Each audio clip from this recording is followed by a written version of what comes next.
ce roman, au départ, c'est des documents d'archives sur lesquels je suis tombé dans le cadre de mon travail d'universitaire, de mon travail d'historien. Et puis j'ai un peu flashé sur cette histoire, sur ce fait divers, mais je ne voyais pas tellement ce que je pouvais en faire d'un point de vue historique, et j'ai eu envie d'en faire un roman. Et avant ça, je m'étais jamais vraiment posé la question de passer du mode d'écriture historique au mode d'écriture romanesque. Et ce roman, enfin ces documents m'ont fait poser cette question. Et c'est un livre du coup qui a un statut peut-être un peu hybride, dans le sens où il y a quand même ces documents qui sont là, où il y a quand même tout un travail que j'ai fait disons, de reconstitution de l'état d'esprit de ces personnages, mais vraiment qui n'est pas un travail historique, qui est un travail romanesque. Et c'est vrai que quand on est historien, on est peut-être un petit peu préparé à ça, parce qu'un romancier, il peut essayer de se mettre en empathie avec ses personnages, il peut essayer de se mettre dans la tête de ses personnages, et nous, en tant qu'historiens, on est habitué à faire ça, parce que quand il s'agit de s'intéresser à la vie d'un paysan de l'Attique, ou d'un chevalier du Moyen-Âge, ou même d'un homme du 19e siècle, ou d'une femme du début du 20e siècle, on est habitué à essayer de se mettre dans la tête de ce qui ne sont pas du coup des personnages, mais qui sont des acteurs historiques. Et donc là, j'ai basculé en fait du côté du roman en faisant ça. En ce qui concerne la vie des personnages principaux, Simone Marchand, Yves Couilloux, et puis la victime dans l'affaire qui est Yvonne Schmitt, ce sont des personnages là aussi qui ont réellement existé. J'ai inventé une partie de leur vie. Je me suis inspiré de ce que je trouvais dans les archives pour que ça soit le plus plausible possible, le plus vraisemblable possible, mais j'ai inventé une partie de leur vie, et je l'ai fait dans une optique là complètement romanesque et pas du tout historique. Le milieu marseillais en fait était beaucoup tenu par les Corses depuis le début du siècle, parce que c'est tout simplement Marseille est une ville dans laquelle beaucoup de Corses ont émigré, que c'était des populations pauvres, et donc ils étaient plus portés que d'autres à aller vers des métiers comme celui du proxénétisme, des métiers aux frontières de l'illégalisme. Donc ces proxénètes corses, pendant la Première Guerre mondiale, ils sont partis combattre, ils ont été remplacés par d'autres. Marseille est une ville dans laquelle il y a eu une des premières immigrations noires en fait, en métropole, avec la Première Guerre mondiale qui a vu passer des ouvriers, qui a vu passer des soldats coloniaux notamment, et aussi beaucoup de marins. Il y avait beaucoup de marins noirs qui arrivaient à Marseille. Donc ces proxénètes corses, une partie d'entre eux sont partis au front, et ils ont été remplacés d'une certaine manière par des proxénètes noirs qui, eux, se sont retrouvés aussi là à Marseille du fait de la guerre. C'était des soldats, des déserteurs, des ouvriers, des marins également. Il y avait beaucoup de marins noirs à Marseille. Tout un monde à la fois interlope et bohème et populaire qui est décrit par l'américain Claude McKay, l'écrivain américain Claude McKay, qui est un noir américain qui a vécu à Marseille dans les années 20 et qui a été à la fois séduit par la vie française et séduit par la vie marseillaise, et qui décrit ce monde interlope du port marseillais. Alors Yves Couilloux, c'est le méchant de l'histoire, hein, c'est l'assassin. Et en même temps, on entre dans sa tête, on comprend comment il en est arrivé là, on comprend le parcours qu'il a eu. Il est passé par Biribi, hein, c'est les bataillons d'Afrique, les bataillons disciplinaires pour les têtes brûlées qui étaient envoyées à l'armée. C'était comme s'il était au bagne en fait. Hein. Et donc c'est vrai que ce personnage d'Yves Couilloux, c'est un personnage dont on peut se dire que c'est plus le produit de la société qu'un ennemi de la société. Hein. C'est-à-dire qu'il fait partie de sa société, il en reflète les valeurs dominantes de manière exacerbée. Les valeurs de domination, les valeurs de réussite sociale à tout prix, les valeurs d'apparence, les valeurs d'argent facile. Tout ça, il le reflète. Et en même temps, c'est à la fois un bourreau et une victime. Hein. C'est-à-dire que c'est pas un personnage qu'on arrive à plaindre. C'est un peu Icare en fait. C'est quelqu'un qui a voulu s'envoler, qui a voulu s'approcher le plus près possible du soleil, et qui s'est brûlé les ailes et qui est tombé de très très haut. Et c'est en même temps un personnage qui est complètement révolté contre la société. Il est vraiment mort en criant vive l'anarchie. Il se considérait sans doute vraiment lui-même comme un anarchiste. Il écrit par exemple à Marcel Cachin quand il est en prison, qui était député communiste.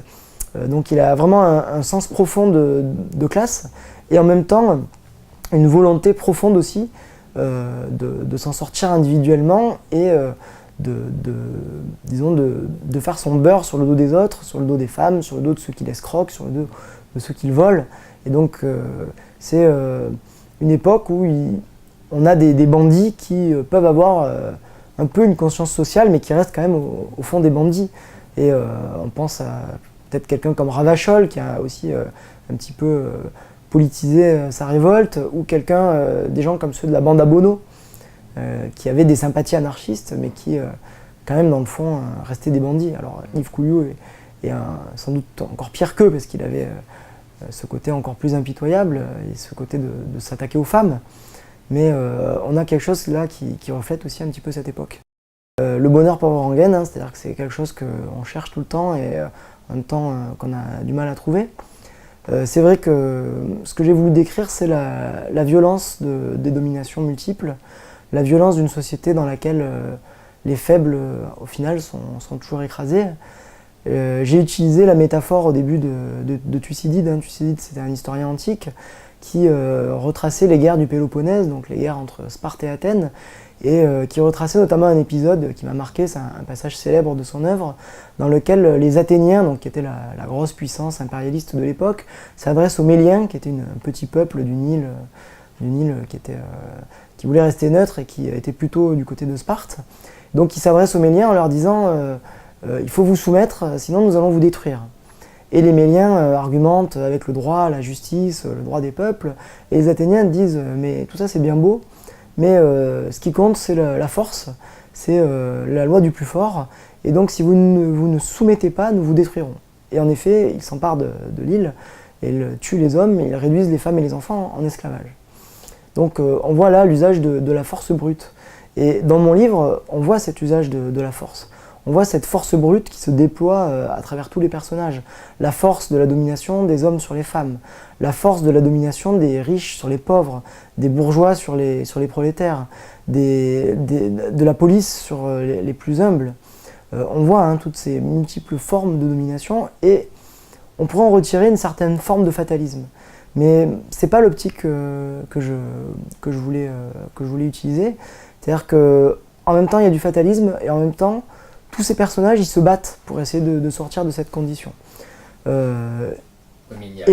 ils n'y arrivent pas. Ils n'arrivent pas à sortir de cette condition parce qu'à chaque fois, c'est un combat individuel. À chaque fois, c'est une lutte individuelle, c'est une lutte personnelle, c'est une lutte individualiste dans laquelle ils essayent de s'en sortir dans cette société en écrasant les autres, en étant de s'en sortir tout seul. Et moi, je pense qu'on ne peut pas s'en sortir tout seul, que si on veut changer cette société, il faut le faire de manière collective.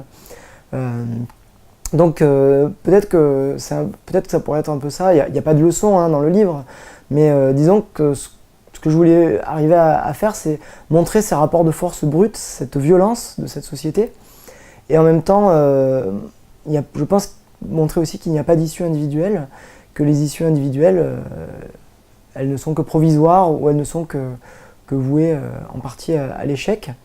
Et donc ce qui était vrai pour les peuples du temps d'Athènes et de Sparte, eh bien, c'est vrai pour les individus dans les années 20, mais je pense aussi encore aujourd'hui. Donc on a quand même des personnages qui se battent, mais qui ne s'en sortent pas parce qu'ils ne s'en sortent pas tout seuls. Et le personnage d'Yves Couilloux qui au départ utilise l'arme du syndicalisme et qui l'abandonne parce un peu par paresse, un peu par facilité, parce que c'est plus facile de devenir proxénète que de rester un ouvrier syndicaliste, et bien finalement il aboutit sur l'échafaud. Alors lui il ne le regrette pas, c'est-à-dire que lui il préfère avoir eu 10 années de belle vie, 10 années de Byzance plutôt qu'un espoir illusoire en une révolution mondiale ou une révolution en France. Mais après, le lecteur, lui, peut en tirer les conclusions qu'il souhaite. Et bon, de toute façon, il ne s'agit pas de faire une morale, mais il s'agit de donner un état des rapports de force et de donner un état de la société telle qu'elle était à l'époque, et telle que peut-être malheureusement, elle n'a pas tant changé que ça. Donc, je pense que ce qui ressort du livre, c'est l'image d'une Marseille interlope, d'une Marseille diversifiée et variée. Mais j'ai essayé de ne pas insister seulement sur le côté de la Marseille dangereuse, quoi. Et c'est vrai que j'ai un peu joué sur le côté grec en parlant de tragédie grecque, cette ville qui est entourée de collines, donc construite un petit peu comme un amphithéâtre, qu'on pourrait dire vouée à la tragédie. Mais bon, je ne crois pas au déterminisme et au destin des villes, mais je crois plutôt aux conditions sociales qu'il peut y avoir dans cette ville et aux au système aujourd'hui politique dans la ville qui est désastreux. Hein, parce qu'il faut quand même noter la grande responsabilité des élites, des élites marseillaises et des élites nationales dans ce qui se passe dans cette ville. Et c'est vrai que c'est une ville qui a de nombreux atouts, de nombreuses possibilités, mais qui est victime de ces pesanteurs, de cette inertie liée à ces élites et à ce système politique et social qui est très inégalitaire.